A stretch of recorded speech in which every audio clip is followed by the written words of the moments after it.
कि वोट का अधिकार हमें गुलामी से मुक्ति के लिए मिला है, बेचने के लिए नहीं मिला। कोई अपनी बहन बेटी को नहीं बेचता। मेरे लोगों, बदलाव करो।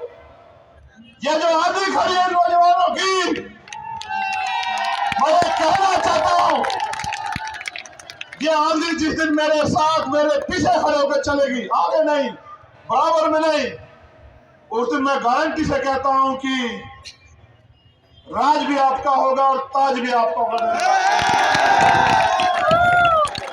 मैं आपको यह भी कहना चाहता हूं, अभी हमारे सम्मानित लोगों ने मुझे मुकुट दिया, ये चांदी का मुकुट है। मैं दिल की गहराई से उनका अभिनंदन और स्वागत करता हूं। मगर बताओ, ये तो गलत बात हुई ना। मैं तुमसे मांगता क्या हूं, तुम मुझे देते क्या दो? मुझे अपनी बहादुरी, अपने दर्द को कम करने का अवसर दो। मुझे आपकी सेवा करने का, इस अन्याय अत्याचार को रोकने का मौका दो। बस मैं आपसे ये मांगता हूं और आप मुझे ये देते हो। बताओ, जिनकी बहन बेटियां रोज अपमानित होती हो, वो मुकुट पहन के क्या करेगा चंद्रशेखर? आप बताओ। जिनके लोग भूख से मरते हो, जिनकी मां पेट काट के अपने बच्चों को पालती हो, जिनके बुजुर्ग साहूकार से उधार लेके अपने बच्चों को आगे बढ़ाते हैं, उनका खून ये मुकुट पहन के कौन सा अच्छा लगेगा? आप बताओ। मैं उनका सम्मान करता हूं, मगर मैं उनसे कहता हूं कि किसी बच्चे के काम आ जाएगा, किसी गरीब के, आप ये इसको उनकी मदद कर देना। मुझे आपसे सिर्फ पैसा नहीं चाहिए, मुझे आपसे पावर चाहिए, पावर। मेरी लड़ाई पैसे की नहीं है,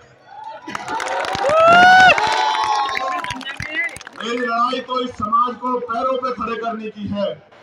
क्योंकि मैंने माननीय काशीराम साहब से यही सीखा कि मुर्दा लोग मिशन को नहीं चलाते और जिंदा लोग नहीं रुकने देते। मैं आपका जिंदा खून हूं, मैं बस इस मिशन को कामयाब करना चाहता हूं। आप जानते हो कि इतिहास गवाह है, परिवर्तन प्रकृति का नियम है। पूरी जिंदगी किसी बाप ने नहीं कराया, उसका अधूरा काम उसके औलादों ने पूरा किया है। मैं भी उन्हीं महापुरुषों की औलाद हूं। मैं बहुत छोटा उनके आगे, लेकिन उनके कार्यों को आगे बढ़ाना चाहता हूं और आगरा में उपस्थित अपने लोगों से शक्ति मांगता हूं कि वो एक बार मुझे इस लड़ाई को लड़ने का अवसर देके देखें। मैं कोई आपका 60 साल का नेता नहीं कि 5 साल के बाद घर में पड़ जाऊंगा, मेरी हड्डियां जवाब दे देंगी। मेरे लोगों, याद रखना, दिल्ली के आंदोलन में मैंने 250 लाठियां खाई और मुझसे कहा वहां के डीसीपी ने कि माननीय गृह मंत्री जी से माफी मांग लो, क्योंकि दिल्ली आज पूरे दिन जाम रहा। माननीय गृह मंत्री चाहते हैं कि चंद्रशेखर माफी मांगे। मैंने उस दिन भी ये बात कही थी और आज भी कह रहा हूं कि चंद्रशेखर आजाद बढ़ तो सकता है, लेकिन झुक नहीं सकता। और मेरे भरोसा पर पता करवा लेना, मैंने कहा कहना गृह मंत्री से कि चंद्रशेखर मर जाएगा, लेकिन अपने लोगों के स्वाभिमान सम्मान को नहीं झुकने देगा।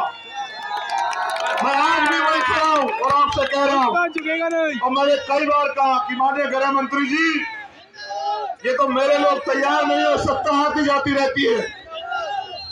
अगर मेरे जैसे व्यक्ति से पाला पड़ा, कभी आपकी कुर्सी पे मेरे जैसा व्यक्ति बैठा हुआ, तो माफी की कोई बात होगी नहीं। इलाज होगा, इलाज याद। क्योंकि अगर वो बाबा साहब अम्बेडकर के संविधान को छूना चाहेंगे तो पहले उनको अम्बेडकर वादियों की लाशों से गुजरना पड़ेगा। ये बात याद है। ये संविधान हमारा सम्मान है, ये संविधान हमारा अभिमान है और आज इस संविधान पे खतरा है। मैं आपसे ऐलान करना चाहता हूं और आपसे कहना चाहता हूं, मेरे लोगों, अभी भी वक्त है, इकट्ठे हो जाओ। अभी भी वक्त है, अपनी लड़ाई को समझ जाओ। अभी भी वक्त है, इस लड़ाई को अपने कंधों पे उठा लो। मेरे लोगों, ऐसा मौका दोबारा नहीं आएगा अगर एक बार संविधान चला गया। और ये बात मैं इसलिए कह रहा हूं क्योंकि बाबा साहब अम्बेडकर ने जाते जाते कहा था, मेरे लोगों, कि मुझे मेरे जाने के बाद बराबर मत समझना, जब तक संविधान जिंदा है मैं जिंदा। ये संविधान है जिनकी वजह से आज हमारी बहन मां जिस भी रिश्ते में वो लगती हो, द्रौपदी मुर्मू जी वो राष्ट्रपति है, ये संविधान की देन है। ये संविधान की देन है कि रामनाथ कोविंद जी जो है वो राष्ट्रपति बनते हैं। ये संविधान की देन है कि नरेंद्र मोदी जी पिछड़े वर्ग का खुद को बताते हैं, मुझे तो नहीं पता कौन है, क्योंकि अगर पिछड़े वर्ग के होते तो जातिगत जनगणना में हमसे भी आगे खड़े होते। तो माननीय नरेंद्र मोदी जी देश के यशस्वी प्रधानमंत्री हैं, वो अगर पिछड़े भी हैं तो इस संविधान की वजह से प्रधानमंत्री हैं। और अगर आज मैं यहाँ इस मंच पे खड़ा हूं, ये संविधान की देन। अगर मैं इस मंच पे बैठा हूं तो ये बाबा साहब अम्बेडकर और मान्यवर काशी राम साहब की देन, क्योंकि ये लड़ाई विचारधारा की, ये लड़ाई किसानों की, ये लड़ाई कमेरों की है, ये लड़ाई महिलाओं की है, ये भाईचारे की लड़ाई है। और मैं ये भी कहना चाहता हूं अपने परिवार से इजाजत लेकर इस मंच के माध्यम से कि देश के अल्पसंख्यक समाज से कहना चाहता हूं, ईसाई, सिख, बौद्ध, मुसलमान, जब तक अम्बेडकरवादी जिंदा है, डरना मत मेरे भाइयों। जब तक इस देश में एक भी अम्बेडकरवादी रहेगा, आपके हक की लड़ाई पूरे जोश खरोश से लड़ी जाएगी। याद रखना, आप भले ही मेरा साथ अभी ना दे रहे हो, आपको झूठे रहनुमाओं पे भरोसा हो, लेकिन याद रखना कि जब भी आपके साथ अन्याय होगा, आपको एक ही आदमी खड़ा दिखाई देगा, वो चंद्रशेखर आजाद होगा। इस बात को याद रखना। बहुत बहुत धन्यवाद। पुणे भीम नगरी आयोजक कमेटी के सभी साथियों का धन्यवाद करता हूं, और सबसे ज्यादा धन्यवाद करता हूं अपनी माओ बहनों का। इसलिए धन्यवाद करता हूं, ना वो हल्ला मचाती, ना नारा लगाती, बस अपने भाई को देखती सुनती रहती और अपना आशीर्वाद प्यार भेंट करती रहती है, और मन ही मन मुस्कुरा मुस्कुरा कहती रहती है। जिन जो भाई मान के वो कहते हैं कि मेरा भाई एक दिन आगे बढ़ के हमारी रक्षा और सुरक्षा करेगा, और जो बेटा मान के वो कहते हैं एक दिन मेरा बेटा बाबा साहब अम्बेडकर के कारवां को मंजिल तक पहुंचाएगा, दिल्ली की गद्दी पे तिरंगे के साथ नीला झंडा भी फहराएगा, वो कहती है। लेकिन मैं भी अपनी माओ को ये कहना चाहता हूं, अपनी बहनों को, बच्चियों को, कि एक तरफ अमीर है और एक तरफ आपका एक गरीब भाई, बेटा, बच्चा। अगर अमीर गरीबों का भला चाहते तो शायद कोई गरीब नहीं रहता इस देश में। अमीर तो गरीब को रिश्तेदार भी नहीं बताते, मना कर देते हैं कि मेरा रिश्तेदार नहीं है। मैंने तो झेला है। हमारे एक अमीर रिश्तेदार कहते थे, जब मैं उनके घर जाता था तो मुझसे कह देते थे, बताना मत कि तुम मेरे रिश्तेदार। तो मैं कहता ठीक है बाबूजी, ठीक है। तो अमीर का तो अपना एक चरित्र है। मैं ये आपसे कहना चाहता हूं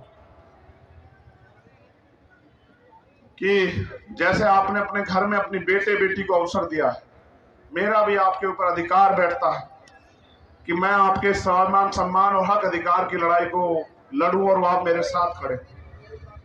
मेरी एक ही गलती है कि मैं पैसे वाला और बहुत बड़े किसी नामचीन शख्स का बेटा नहीं हूं, लेकिन जैसे आपके पिता आपके लिए हीरो है, मेरे पिता माँ भी मेरे लिए हीरो। उन्होंने वो हमारे लिए जिए, हर माँ बाप अपने बच्चों के लिए जीता। तो मैं आपसे कहना चाहता हूं कि मुझे अवसर देके देखिए, और ये मैं आयोजक कमेटी से कहूंगा कि वो इस सम्मान को, मैं इसको नमन करता हूं, मगर रख लें, क्योंकि मेरी लड़ाई सोने चांदी के मुकुटों की हीरो की नहीं है। मेरी लड़ाई तो इनकी है जिनको पैरों पे खड़ा करना है, जिनको इंसानों जैसा जीवन देना है, जिनको वो सुविधाएं देनी है जो इस देश के अमीर लोगों को मिल रही है, और जिनकी आंखों के आंसू पूछने हैं, पेट की भूख शांत करनी है, जिनको अवसर देने हैं, जिनके सम्मान में पल के बिछानी। बहुत बहुत धन्यवाद आयोजक कमेटी का, भीम आर्मी आजाद समाज पार्टी के सभी सम्मानित साथियों का, यहाँ प्रशासन शासन के जो लोग हैं उनका, मेरी माताओं बहनों का, बच्चियों का और भाइयों का। मैं आज जो कुछ भी हूँ आपकी वजह से हूँ, और जब तक जीऊंगा आपके इस कर्ज को याद रखूंगा। बहुत बहुत धन्यवाद।